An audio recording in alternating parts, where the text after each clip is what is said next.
So Jesse, how was well, first of all, wonderful WFUCAC, and second of all, how was Reverse Night?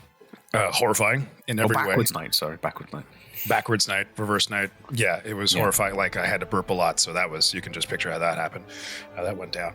And walking backwards, I tripped over things a lot, and nobody understood. My roommates didn't know what the fuck I was saying half the time. And yeah, it was just awful in every way. I was not. How was yours? I don't want to talk about mine. I still have bumps and bruises, and I can't explain where this shard of glass in my thigh came from, but I'm afraid to touch it. I had a really good night's sleep, so I stayed awake. I made the mistake of going to the toilet backwards.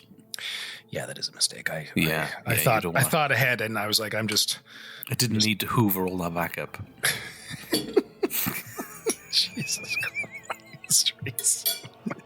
So, I was really hoping we wouldn't get a description, man. Like, that's the less said, the better. Reese just goes into the bathroom, closes the door. 10 seconds later, nonstop screaming for 5 minutes, and then he slowly comes out again.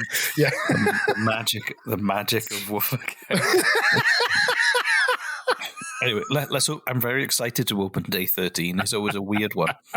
I'm sorry, I'm just picturing your wife sitting on the couch. You just turned her on reverse night, backwards night. You're like, I have to go to the bathroom. And you just get up and slowly walk backwards into the bathroom. And she's like, no, God, no. And you close the door, and then there's just horrified screaming while she covers her ears, and the children cry. Yeah, that's... Anyway. The magic of this season.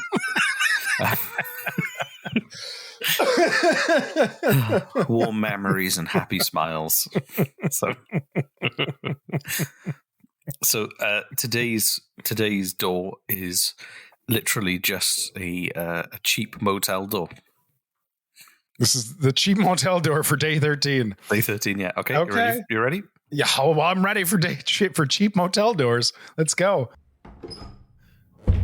There we go. So That's good. Day 13 is Stephen Harper's Christmas concert. Oh, dear God, yes. So I don't know if you know this, but Stephen Harper is the lead singer and plays the keyboards in a band. I unfortunately do know that.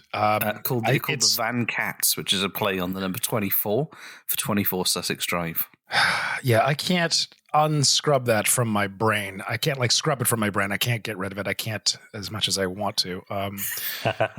Well, he genuinely has been trying. I'll give him this.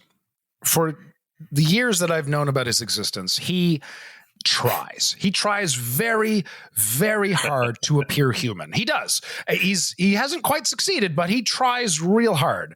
You know, the humans, they like music and they like this keyboard thingy. So I'll sit down with my mullet haircut and play it. Like, he's just, anyway. Can you see in the chat? I put a link. Can you click on that link and watch it? Are you serious right now? Yeah, okay. Go for it. Oh, fucking hell. All right, here we go. Harper sing Sweet Child of Mine. No. Ready?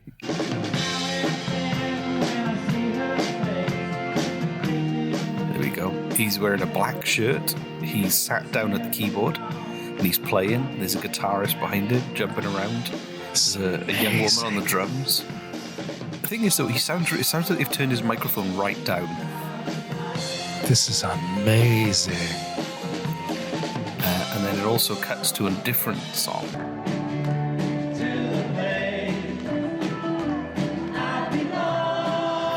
Oh my God.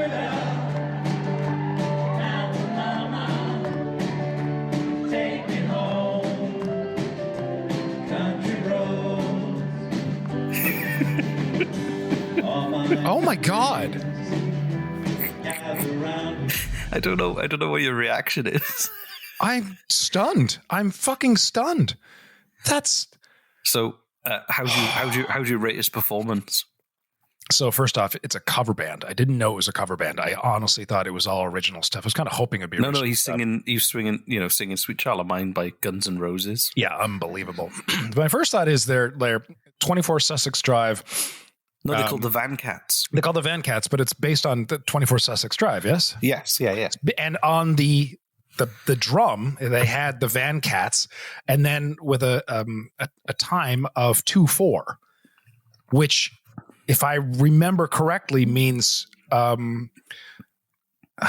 just learned this. It's either 2 half notes during 4-beat measure or 4 half notes during. Anyway, it's very slow. They're just supposed. I know it's supposed to be playing words, but it's supposed to be. It's very, very slow songs is all they're supposed to be playing as a reference. Anyway, that just means they don't know what the fuck they're talking about. There were horrible. Stephen Harper. The big criticism of him is he doesn't know how to read music. Or play music, or sing music, or understand what music is. I kind of feel like it's like a midlife crisis band that he started in his 20s and never gave up. Like, just he had his first midlife crisis in his 20s because he looks 50. Like the saddest thing about him playing in that band is not him playing in that band, but the people that showed up to enjoy, and I say enjoy in quotes, enjoy his band. And I can't, but I can kind of picture these people, right? Yeah, but you forget they didn't get a choice. He was prime minister when he was doing this performance, and this was at the Conservative Party Christmas party. Oh my God. So people didn't show up to listen to him play music. People were already there. They were there for their political party Christmas party, and as the prime minister, he could obviously demand to be the headline act. Oh my God. So like, if we can leave a link in our show of this YouTube channel in our show notes, if you remember to do that. But there are so many. It's just like, just watching him, he's like the whitest man on earth in every respect. Wait, he also sang some songs by Buddy Holly, the Beatles, Johnny Cash, Grace Potter, the Nocturnals, and the French version of Silent Night. He sang Country Roads by John Denver. But instead of singing West Virginia, he sang Alberta. Oh, for fuck's sake! Yeah. But if you go online, there's also tons of videos of him singing. There's at one point he sang to the Prime Minister of Israel. He sang a song to him. Oh my God! In the weirdest, which has got to be the just strangest. Like what, cradling him to sleep? Like what? There's like a party and he's like singing. I think he's singing "Hey Jude" to the Prime Minister of Israel. I mean, like, are you sure he didn't sing like "Hey Jew"? Like, is that something? That's a bad joke. That's a horrible joke. But I mean, that would be something he would do. We just lost all of our Jewish listeners because of you. It does seem like something he might do, but that wasn't. But yeah, so I think he's one of those people. He looks. I think he looks for opportunities to sing. He's got a band, he never made it, so he's obviously wielding his influence to try and insert his band into things. I mean, as far as the leader of a country goes, inserting your shitty cover band into international it could have events. Been way, way worse. Okay, like way, way worse. I guess we really got off easy, didn't we? Like that's. I mean, he never did the. I don't. As far as I know, he never like performed the anthem or anything on the keyboard singing. That would have been pretty funny. That would have been horrible. Oh my God.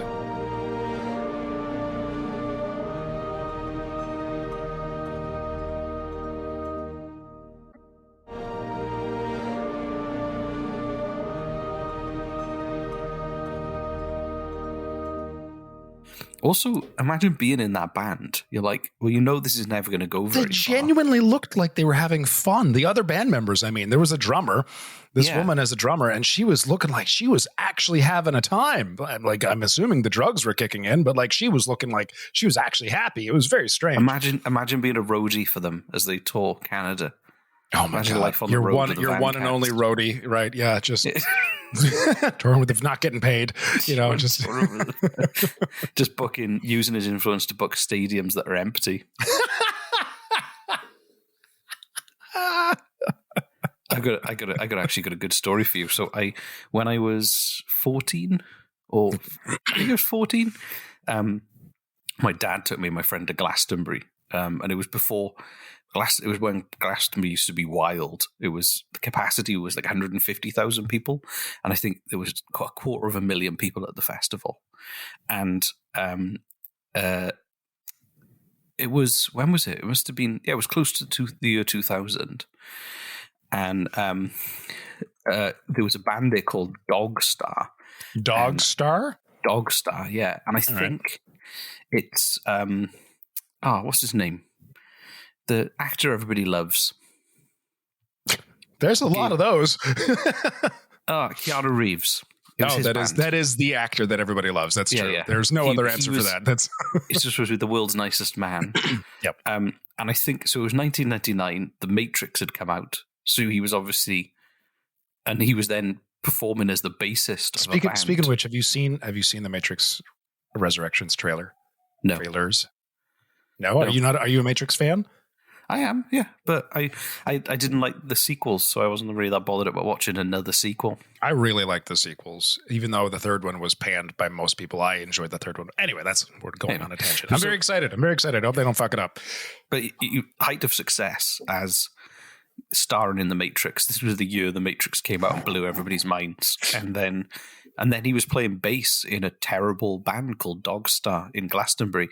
And that sounds familiar. Yes. And somebody, I might have told this story before, and somebody threw a cabbage at him. And I felt really bad because he's a nice person, and also he didn't deserve to have veg thrown at him. I mean,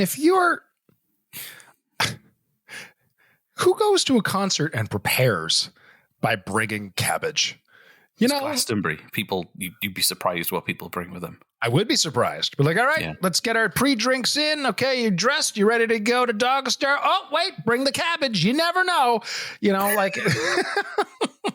Just a sack of cabbages. Exactly. Just how do they get past? It's a cabbage. How do you, an apple I can understand, but a fucking cabbage? How do you get pat down, I'm sure, by security? What's this? It's my cabbage. Oh, yeah, go on in. Right? That's, you never know. He could suck. You're right. Glastonbury in the 90s I was like 14 or 15 years old.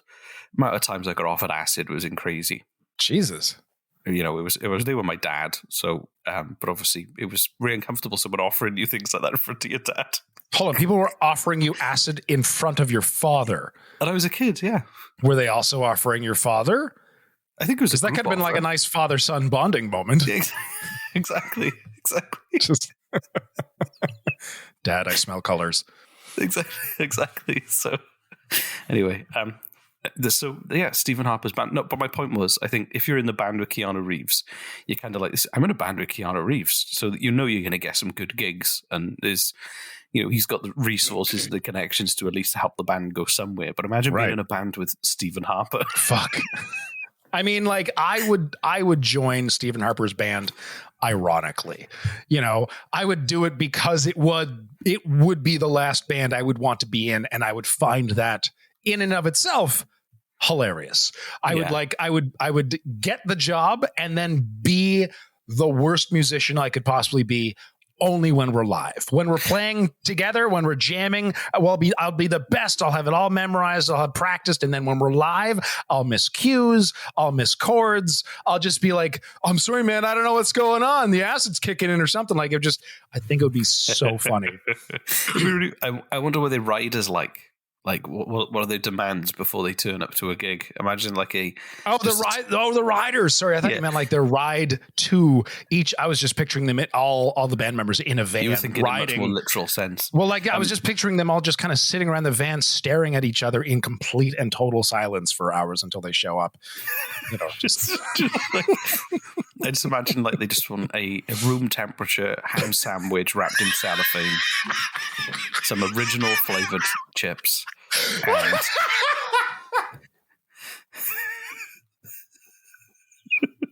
it's the room temperature that got me. He doesn't like cold ham on his teeth. He doesn't like the feeling, so.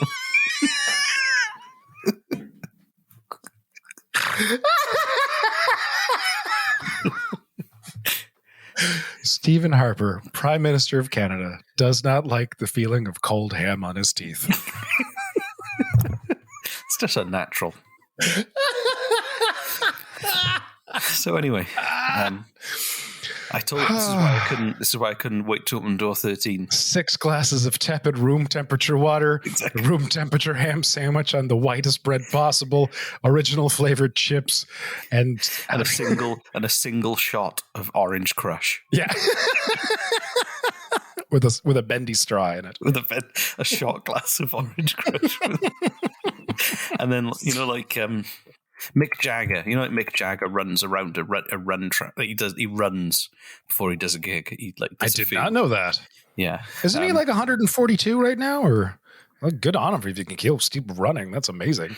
I think he does. He works out he does 3 hours of workouts a day. Jesus. And he does a run. Is he still performing? They still perform, yeah. He's 78 years old.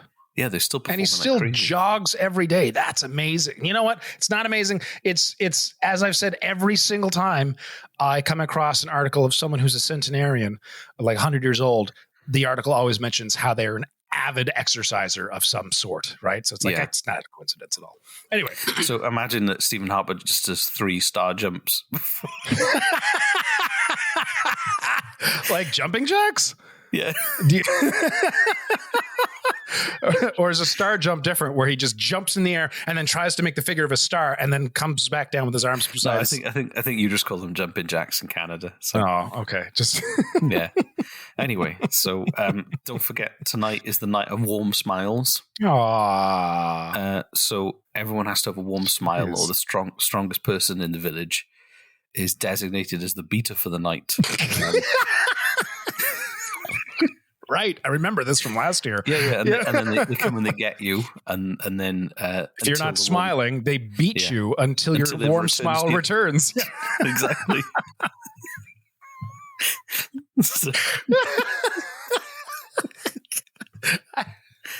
I really got to talk to the person who invented this. If they're still alive, this whole tradition is really fucked up. It's a pretty good tradition, if you ask me. The strongest person in the village is designated the beater. If anyone is, and if you lose your warm smile for even a second, the children of the village will point sternly at you until the person comes over and starts beating you until your warm smile returns. Okay, yeah, that sounds fun. So, and therefore, justice is done. Yeah. So justice is served. Exactly. Cool. So, I have a good. I hope you've got a warm smile, Jesse. And my face is going to hurt, but I'm gonna practice putting it on right now. Yeah, we're going back behind the paywall tomorrow, so only patrons could learn about the next amazing story. I mean, this night's almost kind of worse than face punching Dave. Honestly, all you've got to do is smile. Yeah, but can you smile warmly nonstop for hours on end? I do anyway. Do you have to smile in your sleep, or else are you punched awake until you're smiling again? I haven't really thought it through, to be honest.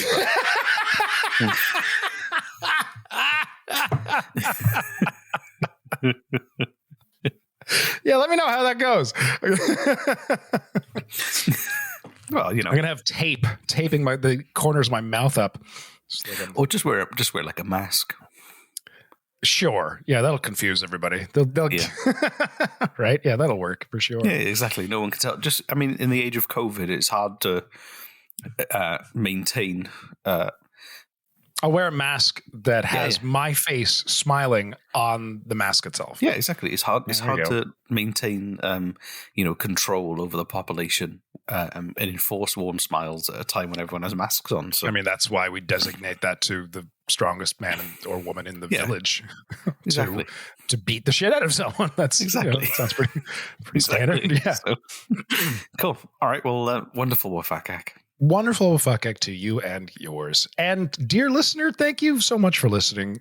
And we hope you're really enjoying this WFUCAC season. We know we are. Come on over and say hi to Patreon. Just throw money on our face. Throw a bag of money in our face. Do Patreon. Patreon. All the cool kids are there. It's true. Ian, Jill, and Angry Bill. Angry Bill, who controls the trees. Yeah, exactly. The gods of WFUCAC. Angry Bill, who controls the trees. Jennifer Susan who's the goddess of water. And then Stephen Beanpole, who leases the sky. He leases the sky. Yep. So, and we are grateful that they're looking over us. Right? Yeah, for the just, plentiful, and severe.